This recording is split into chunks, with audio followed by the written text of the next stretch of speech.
People, welcome to Professor Benzene. This is Professor Benzene. Today we are discussing the fifth part of the solutions to NCERT questions of the fourth chapter of class 11th chemistry, chemical bonding and molecular structure. In this video, we will discuss solutions to exercise questions 24 to 27. So let's begin. 24th question is, what is meant by hybridization of atomic orbitals? Describe the shape of sp, sp2, sp3 hybrid orbitals. तो atomic orbital के hybridisation का मतलब क्या है और sp, sp2, sp3 hybrid का shape जो है वो एक्सप्लेन करना है. तो hybridization is defined as the intermixing of a set of atomic orbitals of slightly different energies thereby forming a new set of orbitals having equivalent energy and shape. Hybridization का मतलब है intermixing, यानी कि set of atomic orbitals, दो अलग atomic orbitals जिनकी energy slightly different है, उनके आपस में इंटरमिक्स होना to form new atomic orbitals, जिनसे कि new set of atomic orbitals बनते हैं जिनकी एनर्जी जो है और जो शेप है वो इक्विवेलेंट होती है, यानी कि उन दोनों जो मिक्स हुए थे उनके इक्विवेलेंट एनर्जी और शेप वाला एक नया ऑर्बिटल बन जाएगा. Example, 1 2s orbital hybridises with 2 p orbitals of carbon to form 3 new sp2 hybridised orbitals. अब एक 2s और दो 2p, तो दो ऑर्बिटल कितने 3 हुए, तो 3 मिलकर के बनाएंगे 3 sp2 हाइब्रिड ऑर्बिटल्स. s 1 है, p के 2 हैं, तो sp2 हाइब्रिड ऑर्बिटल्स कितने बनेंगे 3. These hybrid orbitals have minimum repulsion between their electron pairs and thus are more stable ज़्यादा होते हैं क्योंकि रिपल्शन कम होता है इलेक्ट्रॉन के बीच में. और hybridization helps to indicate the geometry of the molecule. और हाइब्रिड के बेस पे जो हाइब्रिडेशन आया sp2 इस तरह से जो भी आता है उसके अकॉर्डिंग हम शेप और ज्योमेट्री जो है मॉलिक्यूल की वो निकाल सकते हैं. Shape of sp2 hybrid molecule. अब शेप पूछ रहा था, sp का क्या होता है. sp hybrid molecule have a linear shape. They are formed by the intermixing of s and p orbitals. एक s और एक p ऑर्बिटल आपस में मिक्स होकर के बनाएंगे sp हाइब्रिड, जिसका कि शेप जो है होता है लीनियर, जैसे कि फिगर में दिखाया हुआ है. एक s ऑर्बिटल है, एक p है, pz दोनों मिक्स हो रहे हैं और एक लीनियर बनेगा sp hybrid. Shape of sp2 hybrid orbitals. So sp2 hybrid orbital में क्या होता है कि sp2 हाइब्रिड ऑर्बिटल में एक s और दो 2p के ऑर्बिटल मिक्स होंगे, टोटल 3 हो गए, और इसमें शेप बनता है ट्राइगोनल प्लानर. ट्राइगोनल प्लानर जब बनेगा तो इसमें कैसे करेंगे कि एक s है, दो p के हैं, मिक्स होंगे और 120 डिग्री का एंगल बनता है between the orbitals. Next is sp3. In case of sp3 एक s और 3 p ऑर्बिटल जो है वो मिक्स होते हैं, तब बनता है इनका शेप टेट्राहेड्रन जैसा होता है. टेट्राहेड्रन शेप है और जिस तरीके से ये चार एक तरह से फैन के फॉर्म में ये बन जाएगा. यहाँ पे एंगल जो है वो 109.5 डिग्री का होता है. Next question, describe the change in hybridization if any of the aluminium atom in the following reaction. AlCl3 plus Cl minus will form AlCl4 minus. एक रिएक्शन हुआ AlCl3 plus Cl minus to form AlCl4 minus. इस case में aluminium atom के hybridization में कुछ change हुआ या नहीं, अगर हुआ तो उसे डिस्क्राइब करना है. तो पहले valence orbital picture of aluminium. Ground state में एल्यूमिनियम का वैलेंस ऑर्बिटल कैसा है, 3s2 और 3d, यानी कि दो इलेक्ट्रॉन जो है वो 3s2 में है और एक 3d में है इन ग्राउंड स्टेट. फिर orbital picture of aluminium in excited state. जब स्टेट एक्साइटेड हो गई तो क्या हुआ कि 3s से निकल करके वो p में आ गया, एक और इलेक्ट्रॉन. सो 3px और 3py में है और एक 3s में है. Hence it undergoes sp2 hybridization to give trigonal planar arrangement in AlCl3 to form AlCl4. The empty 3pz orbital can also gets involved and the hybridization changes from sp2 to sp3. As a result, the shape gets changed to tetrahedron.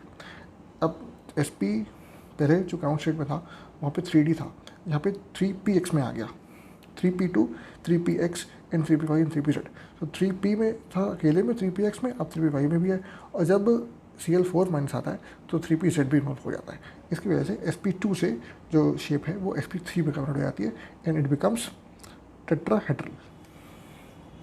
Next question, is there any change to the hybridization of B and N atoms as a result of the following reaction? BF3 plus NH3 to form F3B dot NH3. एक reaction हुआ. अब इसमें B या N के atoms में कहीं पर hybridisation में चेंज आया कि नहीं आया ये बताना है। तो BF3 जो है वो sp2 हाइब्रिड है, 2s में एक इलेक्ट्रॉन, p2px में 2p5 में एक इलेक्ट्रॉन, ठीक। और केस ऑफ बोरॉन, अब दूसरा नाइट्रोजन जो है NH3 उसमें क्या है 2s में 2 है और 2px 2p5 2p6 दोनों में एक इलेक्ट्रॉन है। जी बना। After the reaction has occurred the abduct F3b.NH3 is formed as hybridization B changes to sp3, however the hybridization of N remains intact। जो B का हाइब्रिडेशन है वो चेंज रहेगा इंटू sp3, तो उसकी शेप चेंज होगी, लेकिन नाइट्रोजन की कोई चेंज नहीं आता क्योंकि ऑलरेडी एक इलेक्ट्रॉन है 2px 2p5 2p6 में और वही इन्वॉल्व भी हो रहे हैं, जबकि पिछले केस में in case of boron 2pz भी इन्वॉल्व हो रहा है जो कि इन ग्राउंड स्टेट एम्प्टी है, इसलिए उसका शेप चेंज होता है जबकि नाइट्रोजन का नहीं होता है। Next, dot diagrams showing the formation of double bond and triple bond between carbon atoms in C2H4 and C2H2 molecules. C2H4 और C2H2 मॉलिक्यूल्स में डबल बॉन्ड और ट्रिपल बॉन्ड कैसे बनते हैं ये दिखाते हुए डायग्राम्स बनाने। तो पहला केस C2H4 का, electronic configuration of carbon atom in excited state is 1s2 2s2 2px1 2py1 2pz1, 6 electron total. In the formation of the ethane molecule C2H4 1 sp2 hybrid orbital of carbon overlaps और sp2 hybridised orbital of another carbon atom, thereby forming CC sigma bond. sp2 hybrid दो carbon आपस में overlap होते हैं तो एक carbon carbon bond बनता है, सिग्मा बॉन्ड बनेगा। The remaining 2 sp2 orbitals of each carbon atom form sp2s sigma bond with 2 hydrogen atoms, और बाकी के जो दो बच गए वो sp2s, हाइड्रोजन के पास s है तो sp2s सिग्मा बॉन्ड बनाएंगे with hydrogen atom. The unhybridised orbital of one carbon atom undergoes sidewise overlap with the orbital of a similar kind of atom present on another carbon atom to form a weak N bond। अब जब एक बच गया वो दूसरे carbon atom के पास, इसके पास एक बचा हुआ है, वो दोनों मिलकर आपस में एक बना लेंगे वीक बॉन्ड, एक नया बॉन्ड बना।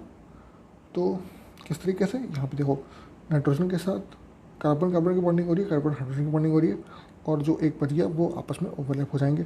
तो उसके बाद जो शेप बनेगी वो यहाँ पर शो कर दी प्रॉपर कि जो बॉन्डिंग है 2px आपस में बॉन्ड बनाएंगे, पाई बॉन्ड सिग्मा बॉन्ड बनेगा पहले कार्बन कार्बन में, और जो ओवरलैप हो रहा था जो बच गया था वो आपस में सिग्मा बॉन्ड फॉर्म कर देगा।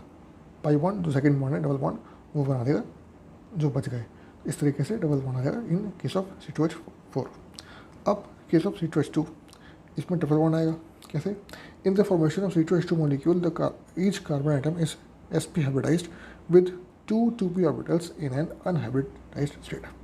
दो 2p ऑर्बिटल हैं जो कि हाइब्रिडाइज्ड नहीं है और बाकी कार्बन जो है वो sp हाइब्रिडाइज्ड है। One sp orbital of each carbon atom overlaps with the other along the intermolecular axis forming carbon-carbon sigma bond. The second sp orbital of each carbon atom overlap with half-filled 1s orbital to form sigma bond. एक carbon carbon का overlapping हो रही है, sigma bond बनेगा, और एक hydrogen के साथ ओवरलैपिंग होगी, के साथ 1s of the hydrogen atom, वहाँ पे ओवरलैपिंग होगी, वहाँ भी सिग्मा बॉन्ड बनेगा। The two unhybridised 2p orbitals जो पहले बताए of the first carbon undergo side wise overlap with the 2p orbitals of the another carbon atom. दूसरे कार्बन के 2p के साथ पहले कार्बन के अनहाइब्रिडाइज्ड जो ऑर्बिटल हैं वो साइड वाइज ओवरलैपिंग करेंगे, thereby forming 2 pi bonds. इस केस में पाई बॉन्ड बनेगा between the carbon atoms, hence triple bond form. दो हैं, जब एक हो रहा था तो डबल बॉन्ड आया था, एक पाई बॉन्ड था, यहाँ पे दो हैं इसलिए 2 पाई बॉन्ड बनेंगे, साइड वाइज ओवरलैप 2 बार हुआ, therefore forming 2 pi bonds. Hence the triple bond between the carbon atom is made up of 1 sigma bond and 2 pi bonds. एक सिग्मा बॉन्ड और 2 पाई बॉन्ड से मिल करके बनेगा स्ट्रक्चर पूरा, जैसे यहाँ पे दिखाया हुआ है। तो दोस्तों इस वीडियो में इतना ही। अगर आपको वीडियो पसंद आया, अगर ये वीडियो आपके काम का था, प्लीज़ इसे लाइक करिए, चैनल को सब्सक्राइब करिए और इस वीडियो को अपने दोस्तों के साथ स्कूल में, कोचिंग में सब जगह शेयर करिए ताकि उन्हें काम आ सके। मिलते हैं अगले वीडियो में और क्वेश्चन के साथ बहुत जल्द।